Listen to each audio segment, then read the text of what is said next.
Welcome in, everybody, to Betting Pros. It's time to place your bets. It is me, Joe Pisapia, and it's week 6.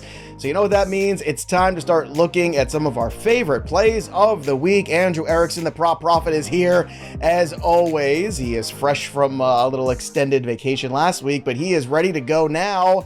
And of course, back again, one of our favorite guests here on the show, Joe Raineri from SportsGrid TV. You can catch him on SportsGrid. It feels like every single day. You're the hardest working man in show business. What's that like for you, Joe? Do you ever get a day off or no?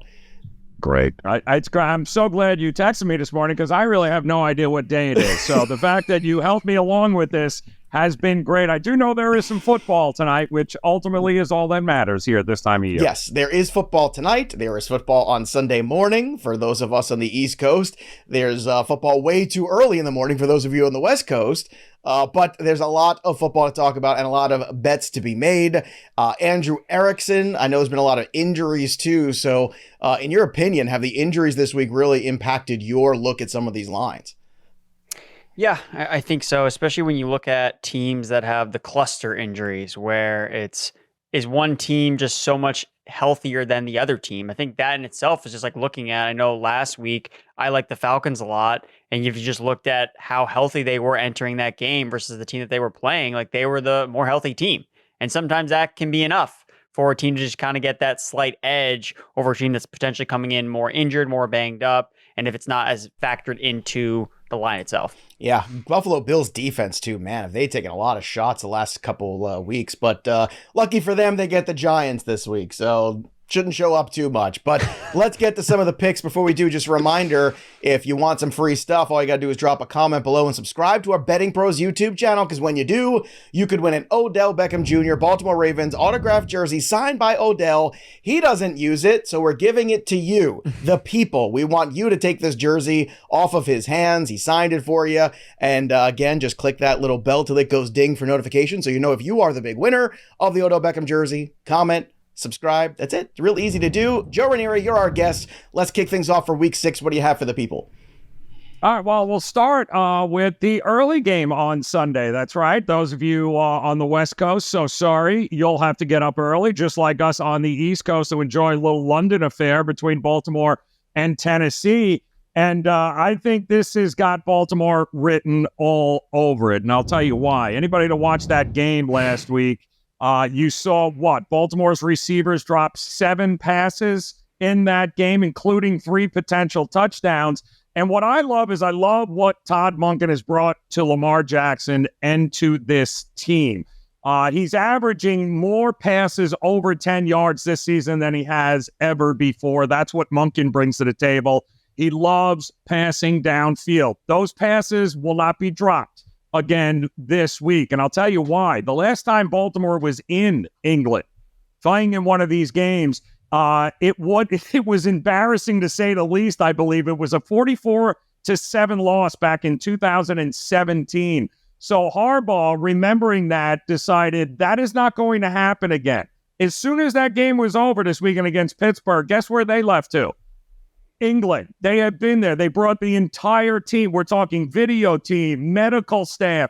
Everybody has been there the entire week here for the Baltimore Ravens. So there will be no adjusting of the clocks. It won't be this 9:30 Eastern time game, which will be 2:30 local there. The Ravens have been there, have done this. They are not going to make the same mistake twice. That's what Harbaugh does.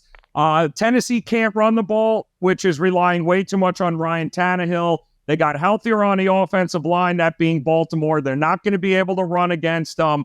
All of this leads me to believe this is a big bounce back spot for Baltimore here. I'll lay the 3, the 4, the 4.5, whatever it is you want to give me. I'm laying it. Baltimore routes Tennessee and London. All right. Interesting things there. And you're right, Tennessee, you can't really run against them. They've proven that all year. But nope. Talk about literally letting a game slip through your fingers last week in Pittsburgh. I mean, literally, they're over and over and over again. I agree. A bounce back there. But at least we're seeing Lamar throw the ball in the right spot. It's not on Lamar. It's on the receivers and tight ends and everybody. All right, Andrew Erickson, let's go to you. Week 6, let's start with your favorite picks of the week. What do you have? Yeah, I'm going right back to the Atlanta Falcons because I like betting on them when Desmond Ridder plays at home because that's where he's good. You know, you look at him during his professional career, college career, has not yet lost a home game.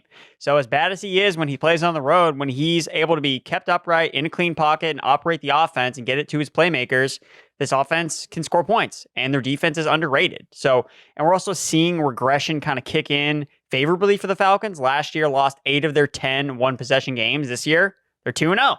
Because unlike the Vikings, who are losing all their one-possession games, the Falcons are winning all their one-possession games, as it should be when a regression comes into play. So you're looking at an offense that I think can score against the Commanders. I mean, their Commanders got lit up against basically everybody at this point. If it weren't for the Denver Broncos, we'd be talking about them as one of the worst defenses in the NFL. And I think, again, the Falcons defense, underrated. When you look at Sam Howell and this Washington Commanders offense, when they faced any above average defenses, which in my opinion, the closest defense to the Falcons that they've played is the Bills, they got destroyed in that game against Buffalo. Well, they did play the Eagles 2 weeks ago, in all fairness, and they did compete. But the Eagles defense, though, is overrated. Like, we know they have a good pass rush, but their secondary is not great this year. Not that secondary great. Hasn't good. So the thing with the Falcons have a complete defense. They can bring pressure. They have good cornerbacks, good safeties that can cover. So for me, their statistical output on defense has been solid, but it has not translated into turnovers. They only have 1 turnover on defense since week 1, despite playing great across the board. So I think they're overdue for turnovers. And when you look at whether the Commanders have covered or not this year, it's almost always dictated by if they win the turnover battle. If they win the turnover battle, they cover. If they don't cover.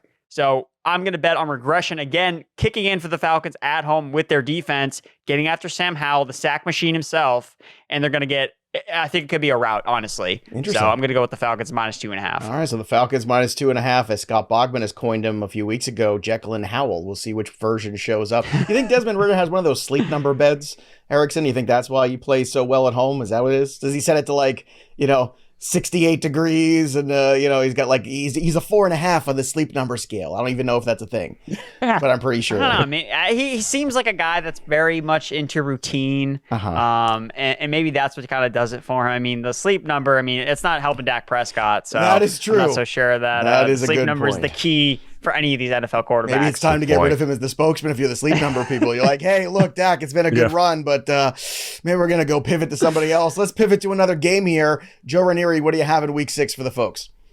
Yeah, try to couch, Dak. Maybe that'll work. Maybe that'll help you out there, my friend. To the couch after last week, too. My goodness. My next game is going to be a game I've already bet twice because I've been keeping an eye on the weather report, and you guys should as well. Minnesota at Chicago, and it was confirmed again earlier today. Weather is going to be atrocious. We're talking about wet and windy, real windy in Chicago for this game here, which all leads me to believe I got it at 45. I think it's 44.5. Now it was 44. I think it's going to keep dropping here. We know Minnesota and Kirk Cousins. Oh, guess who won't be on the field anymore for him? Yeah, Justin Jefferson, which according to my numbers is worth about 2 points of offense for that Minnesota team. They won't be able to throw the ball all that well, and this is about matchups here right now. We've got a defense of Minnesota that loves to come and blitz here, and we've got an offensive line of Chicago that is a little bit less than spectacular, and got a couple of more injuries there last time out where DJ Moore gained 221 yards, and I've never seen this, on simple hitches and go routes. It was the most unbelievable thing I have ever seen in my entire life there, Washington. I appreciate that, really. But that will not happen in this weather and in these conditions. This is going to be a rock fight. The weather is going to dictate what happens here. No Justin Jefferson, no downfield threats. Yeah, no downfield threat for Chicago either. It's a dead under for me in this one here with Minnesota and Chicago. It's funny, Joe. I actually earlier in the week was touting the Chicago Bears to just win this game outright on the money line at +126, just because I feel like the weather coming into play, the lack of Justin Jefferson, the fact that the Bears offense starting to look a little bit more explosive. Yes, the defense is a problem. We all know that, but so is the Vikings defense, and the Bears are at home. And I don't know, man, this is like that death knell game for the Vikings. I feel like, which I know is very depressing for all the Vikings fans. I know, Thor is very upset about it. We'll do a check on him, see how he's doing. Erickson, let's go to you again for another pick in week 6. What do you have? I'm avoiding all weather in this game because I'm going to a dome. So Texans on the money line against the New Orleans Saints. Now, I think that the Saints are being backed because they killed the Patriots, but we've seen that, hey, killing the Patriots just makes teams overvalued the next week. Just ask Dak Prescott on his sleep number bed. So for me, when I first looked at the week 6 lines, the Texans at +2.5 was what really stood out to me because they came really close to winning last week. You know, if it hasn't been for the regression for the Falcons in one-score games, like CJ Stroud set that team up to come away with the victory last week against the Falcons, and they came up just short. But I want to point out that CJ Stroud has obviously played really well this year, and the offensive line is finally starting to get healthy for the Houston Texans. Last week, they had Laramie Tunsil, Titus Howard, and Shaq Mason all back in the lineup. Stroud faced Week 5's lowest pressure rate among all quarterbacks. So the issue with Stroud has been, okay, like he's running around a patchwork offensive line. Like, how is he going to get the ball out? That's not going to be an issue anymore because the Saints are an overrated defense when it comes to their pass rush, 24th in pressure rate. So yes, the Saints have been good on paper. They've played a lot of bad teams. I would argue that CJ Stroud is the best quarterback that they've played this year. So I think that he is going to be able to come in there and just dice up this secondary. So I love backing the Texans here on the money line. Again, I think Derek Carr, the Saints team, they beat the Patriots. Okay. A lot of teams can beat the Patriots at this point. So I think that they're overrated. And I think the Texans coming off a loss when everyone was really high on them, I think this is a good value spot for them to bounce back here and get the win in a matchup that I think that CJ Stroud can take advantage of. Beating the Patriots is not that impressive of a feat. And beating New England is not impressive of a feat anymore. More on them later in the show. Before we keep going, just to remind y'all, make sure you're making your picks through the BettingPros app. Make sure you sync all your sports books and join our NFL contest because it's free. Even if wagering isn't available in the state you live, it doesn't matter. Come make some picks with us. Have some fun. Go to bettingpros.com/NFL contest today. Or on the BettingPros app, just click that community tab and join through there. The winner for the season long, whoever has the best picks of the year, gets a Jackson Smith and Jigba jersey. We're also giving away weekly prizes, monthly prizes. We're giving away Fantasy Pros and Betting Pros swag and also upgrades to our premium features at Betting Pros and at Fantasy Pros. So again, free stuff for just picking games. Sounds pretty good to me. bettingpros.com/NFL contest. Join it today. Joe Raineri, let's talk a little bit about this same game that Erickson is in on because you've got some thoughts when it comes to Houston as well.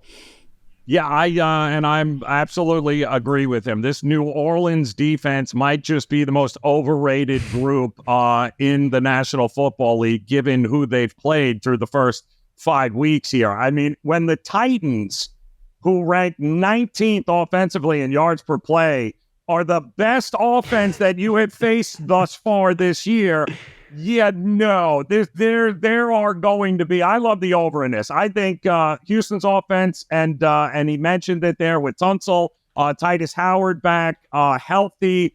This is going to be not only the best offense that they have faced, but I think it's also a matchup nightmare because it's going to be the best quarterback they've faced in CJ Stroud, who will be protected. And the problem with New Orleans and the matchup is not great. Now, we'll have to wait and I know Tank Dell, obviously, in the concussion protocol, we'll see what he's going to be. But if there's a shot he goes, it makes it an even better bet for me to look at the over in this game, simply because the New Orleans defense plays the second highest rate of man coverage in the secondary there. And the problem is, guess what CJ Stroud does better than just about anybody? It's complete passes down the field against what? Man coverage. It's a mismatch here. I do think Derek Carr's shoulder injury, we saw improvement last week. Usually when you get that whole that ligament thing there, the AC sprain that they were talking about, usually by the time you get to the third game after you have received that injury, it starts to get a little more normalized. I do think they'll take some shots downfield. I think Kamara will have some success, especially in the screen game. When you put it all together, I certainly lean Houston, but I absolutely think we're getting more than 42.5 points in this game. I feel like a proud dad about CJ Stroud because he was my number one quarterback on the board. And that was kind of unpopular back in draft season. Andrew Erickson and I did 5,021 draft shows together. And then that couple days before, when all that stupid Reddit Will Levis stuff broke, I did a special video where I was like, the best bet you can make is CJ Stroud right now because that number's moved going second overall. It would be crazy for the Texans to pass on him. And you know what? They didn't. It was all a bunch of nonsense, and CJ Stroud has been excellent. So good on CJ Stroud. I'm glad that he's having such a good season. I drafted him in every Superflex league that I have. Andrew Erickson, we're so proud of our boy CJ Stroud. So proud. So proud. I'm proud of whoever from the Texans leaked the S2 scores that made him fall to number 2. God, S2, S8. I don't care what the scores are. Can you throw the football and complete it when it matters? That's all that matters. Can you see over the offensive line? That's important That too. is also. Speaking of that, let's go to Carolina. Look at that segue. Let's talk about the Carolina Panthers and the Miami Dolphins. You set me up perfectly because you've got some feelings about this game. Now, the Dolphins will be without Devon Achane for this game, so the explosive young running back who has been very fun to watch will not be in this game, but still a lot of firepower there for the Miami Dolphins and a team in the Carolina Panthers that frankly struggles to push the ball downfield. So can they keep pace at all to hit this number here, Erickson? So I do think they can here. So I like the over here, even at 48.5. So Miami's 3-2 towards the over this season, and the unders have come when they've played the Giants and the Patriots. So 2 of the worst scoring offenses in the NFL. Now you're going to probably look at Carolina probably similarly to the Patriots and Giants, but Carolina has been better than both those offenses. Everyone's been better than the Patriots offense. Exactly. They average 11 points a game. 11 on offense. Sorry. Yeah, it has not been pretty for those two offenses. No. Where last week we did see Carolina's offense start to move the ball a little bit better. They were okay in the first half. It was kind of turnovers that kind of had them spiraling. But even in the fourth quarter, they were still out there trying to score points. They were scoring touchdowns, even in garbage time, because why not? You know, they drafted Bryce Young first overall. So it's like they're going to want to pad his stats in any way, shape, or form to justify the pick. So I don't think that we're going to see Carolina just give up at any point in this game, even if they are giving up 20, 30 points. So for me, I'm looking at the offense. I think that we've seen that when they've been able to put up points so far this year has been facing other top offenses on the road. We saw it when they played Seattle Seahawks. They scored a bunch of points. We saw it last week a little bit. They were putting up more points than they have in previous weeks. So I think that with that type of game script where they are chasing points against the high-powered offense, that they are going to score. And the fact that Bryce Young has kind of been so turnover-worthy in terms of his play rate, like he's kind of been loose with the ball, fumbling the ball, throwing interceptions, like that gives Miami access to scoring the ball quickly. And Miami doesn't even need more help to score the ball quickly because we know all the speedsters they have, they can score lickety-split. So I think that this game does go over the total. Lickety-split. Can I just say that's a classic? I mean, it is a classic. I mean, next thing you know is a bunch of malarkey. Like that's what I'm waiting for. I know you're an old soul, Erickson. I know you're from the New England area, but I got to go change my defense here with this conversation. This is brutal.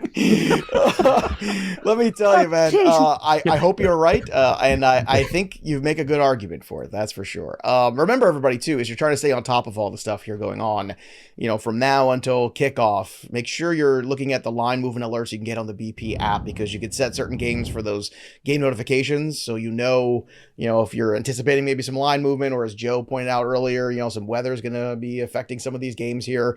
You want to make sure you're staying on top of all those things so you can know and get your best possible wager in there from all the sports books. That's the whole point. So sync all your sports books, and don't forget to set those game notifications so you know when those line alerts happen. Joe Raineri, let's get another one off your list. It's number 4, and it's the Patriots. You're going to have to sell me on this one, because I am so far on the other side of this after watching the Patriots, who have no defense. They have no pass rush. They have no secondary. Everybody's hurt. They have no offense.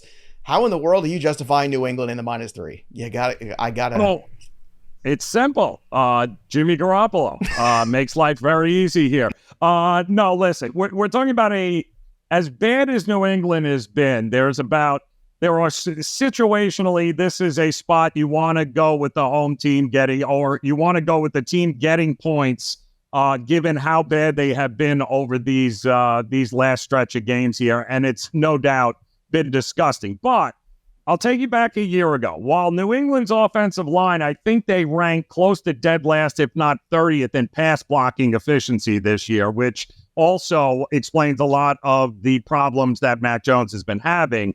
But look at who they've had to go up against when it comes to pressure on the quarterback. Cowboys, Jets, Dolphins, all ranking in the top 5 here of getting to the quarterback here. Now, Max Crosby is an issue, but Max Crosby can be neutralized. You know how? He was an issue last year, and you know how they neutralized him? They ran for 206 yards on the ground, which is exactly what they are going to do here. In fact, the Raiders, their defense just 25th in expected rushing.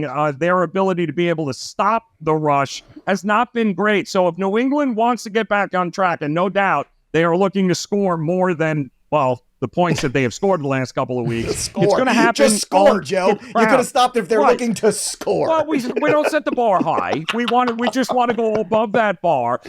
And the way that you do that is simply go ahead and rush the ball, which is exactly what they're going to do. I'll also say this. The Patriots uncharacteristically have lost a league worst 24 points because of special teams. That is not going to continue with Bill Belichick. I don't care. If he's got to start over, when he said we're going to start over, he's going to start over, and he's going to start with special teams first because they have been an absolute abomination. He's losing nearly 5 points a game when it comes to special teams. I don't see that happening. I also don't see the Raiders being able to run the ball at all. The reason the offense can't get off the ground, and we're talking they're only averaging 15.8 points a game here, guys. They're 29th. They were almost 24 points the same time last year offensively. And the big difference is they can't run the ball. Not to mention Garoppolo lost his starting right tackle. So that's not great. They've got backups now on the offensive line. When you put it all together, as disgusting as this may seem here, you're going to trust Jimmy Garoppolo to do what some of these other teams have done to New England. If New England stops shooting themselves in the foot and goes back to old hard-nosed football where run the damn ball down the throat of the Raiders and clean up the special teams, then I'll take all the points you want to give me all day long in this spot. Belichick knows he is not going to go to Vegas and get embarrassed once again. He's not going to let a guy he knows better than anybody in that building, and including the other coach, ain't going to let them beat him. Didn't do it last year, ain't going to do it this year either. So I'm taking the Patriots and the field goal in this spot. As a Patriots fan, I hope you're right. As a bettor, I'm already on Vegas. Just like last week, I teased up the New Orleans Saints to 3.5, and I said, let's go, let's get that plus money. I should have teased it to 30, and I still would have been okay. But we'll see. Maybe they will get back to basics. Maybe. I think they're closer to Caleb Williams than they are winning this football game. Andrew Erickson, for you, my friend, give us number 4 on your list for Week 6. Yeah, I'm doing the Cincinnati-Seattle Seahawks game. I like the over here. I know that there's a little bit of weather concern, so kind of keep an eye on that, but it doesn't look like it's going to be as bad as some of the other games, maybe some rain, but as long as the wind stays below that 15 mile per hour, usually we're pretty good. So the Seahawks defense, not good. Ranks dead last in red zone efficiency, 31st and third down conversion rate. The Bengals defense, outside the top 20, points per game, third down, yards per play. And when you look at the Cincinnati run defense specifically, not great. It's basically the same as like the New York Giants run defense. And we saw Seattle rush for 120 plus yards against them. So I don't have any issues with Seattle moving the football against the Cincinnati run defense. I don't have any issues with Joe Burrow, healthy calf, moving the ball against Seattle's defense overall. So to me, it's kind of just like, yeah, this is pointing to a place where I could see there be like a lot of points scored in this particular matchup, especially with the Seattle side. Their offensive line is finally healthy. Like they're coming back off the bye week. They had a ton of offensive line injuries to open the year. It's when they dropped that first game to the Rams and we're like, oh no, is Geno Smith, like, is he horrible? Like, what's the issue here? But offensive line should be healthy. They're going to be able to run the ball effectively. I think that we saw last week the Bengals kind of bounce back on offense. I think that starts to continue as they head into their bye week because they need to pick up steam. The AFC North is, again, it's still open because teams keep losing games because the Steelers keep winning games somehow. So I think this is a spot where their offense cooks, Seattle's cooks, and we get the over. Ken Walker's price on FanDuel this week, by the way, is ridiculous. Like I've never seen Ken Walker's price so high, and I want it anyway against Cincinnati. And DK is questionable for this game. He's dealing with an injury as well. So that's an interesting piece there. But I'm with you, Erickson. I think it's a decent sized number, the 45.5, but I'm with you on the over there. All right, last one, boys. Here we go. Make it good. Week 6 in the NFL. Joe Raineri, what do you have for us in terms of the lines, the spreads? What do you like? All right, so in the last one here, I'm a big believer of if it ain't broke, Do not fix it. And when it comes to the Chargers and Justin Herbert, it's a tale of two halves with this guy and this team. And I do feel terrible for him, but I also have a side bet on Brandon Staley being the first coach fired this year, and I'm fingers crossed here that happens before the end of the year. But the reality is, we're talking, and it's amazing too, the last 22 games the Chargers have played, 17 of those 22 have finished within a touchdown. So they play these unbelievably close games here, but I don't want nothing to do with full games simply because of this stat. Justin Herbert, in this spot, 32, 22, and 1 in the first half against the number. He is 15-7 in the first half against the number since the start of last season.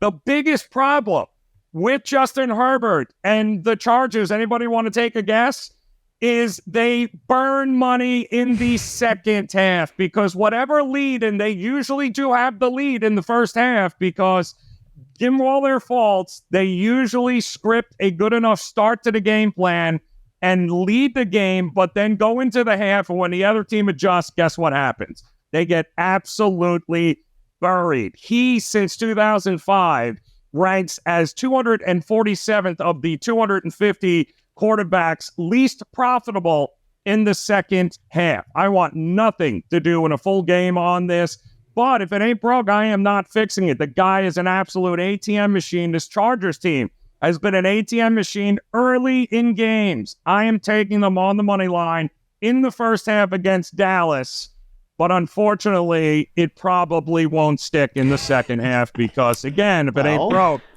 don't fix it. It sounds like you're giving us an easy plan, though. You bet the Chargers on the first half, and then you wait for the Dallas Cowboys money line at halftime live, and then you go bet that, and you just keep winning.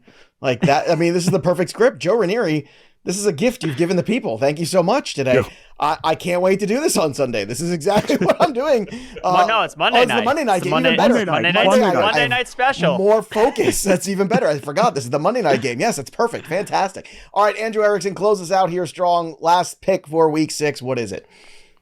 Detroit Lions, -3, playing in Tampa Bay. I think that this is disrespectful to the Lions, to be totally honest. Look, 21-7 versus the spread in games with 54 points or fewer scored since the middle of last season. Basically, when Ben Johnson started taking a larger role in calling the offense. That's best in the NFL. The Lions have been a team that have met expectations with this new pairing. I think they're a legitimate 4-1 team. Had it not been for that one loss against Seattle in overtime, because Jared Goff broke his interceptions record in terms of throwing a pick 6, like that's the only blemish that I'm really finding on this Lions team. And the Buccaneers are the most fraudulent 3-1 team I can find. They beat 2 teams that were winless. They beat another team that tried out a quarterback after he had an AC shoulder injury. And the Buccaneers are basically running hot on every efficiency metric that is not sustainable over a long period of time. Number 1 in turnover margin. Baker Mayfield is the highest rated quarterback under pressure. He's been the best quarterback on third downs. Those are great descriptive statistics. They are not predictive statistics. Like, that's the thing. Like, Baker Mayfield is playing out of his mind right now. It's not going to continue, especially against a team like the Lions, who are showing that, hey, we can be an elite team in this league. Yeah. And against Tampa Bay, Mike Evans is banged up. That's been Baker Mayfield's guy. Like, I don't understand if the line is because Jared Goff is like playing outside. It's not That's because Jared Goff's numbers outside or he's or what have you. But he's playing 77 degrees in Tampa Bay. It's not like we're going to Chicago in 20-degree weather. He's an indoor cat. Jared Goff is an indoor cat. We know this about him. It's bad weather and cold that affect Jared Goff. Not, I'm playing outside 77 degrees and it's sunny out. I think that he's going to be fine. He can hold the ball. He's got small hands. I think that he'll be fine. Him and Kenny Pickett can go glove shopping this holiday season together. I don't like that. So I'm going Lions. I'm anytime I can fade Baker Mayfield, I like it. Yeah, -3 Detroit. Let's there you go. have it, everybody. Just a quick recap of what the guys like. Joe Raineri's on Baltimore at the -3 or the 4, whatever you want to give him. He likes the under in the Chicago-Minnesota game. He likes the over in New Orleans and Houston. The New England Patriots at -3. We'll see on that one, Joe. I love you, but I got to see on that one. The Chargers, first half money line. This is the best bet of the week. I love this. Joe Raineri's crushed this one. And then you can make double your money by betting the Dallas Cowboys in the second half of it. Because I'm sure it's going to go to what? Like, if they're up by 10, it's probably going to be like, what, plus 320 or something like that? Or, I mean, let's go.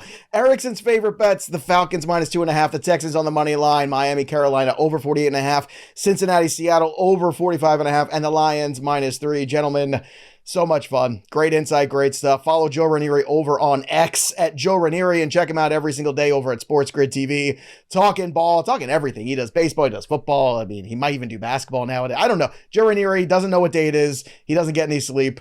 But how about that Bryce Harper performance, by the way, Joe? I know you're a baseball guy. Pretty impressive last night, right? Love that, but the Diamondbacks, quite honestly. That's the story. There's one team every year that you go, nah, yeah, they're lucky to get it. Yeah, well, yeah, good luck getting in front of that team. Crushed a lot of hopes and dreams of the Dodger fans, that's for sure. So that'll do it for us, but the story of the game goes on. For Joe and Andrew, I'm Joey P. We'll see you next time, kids.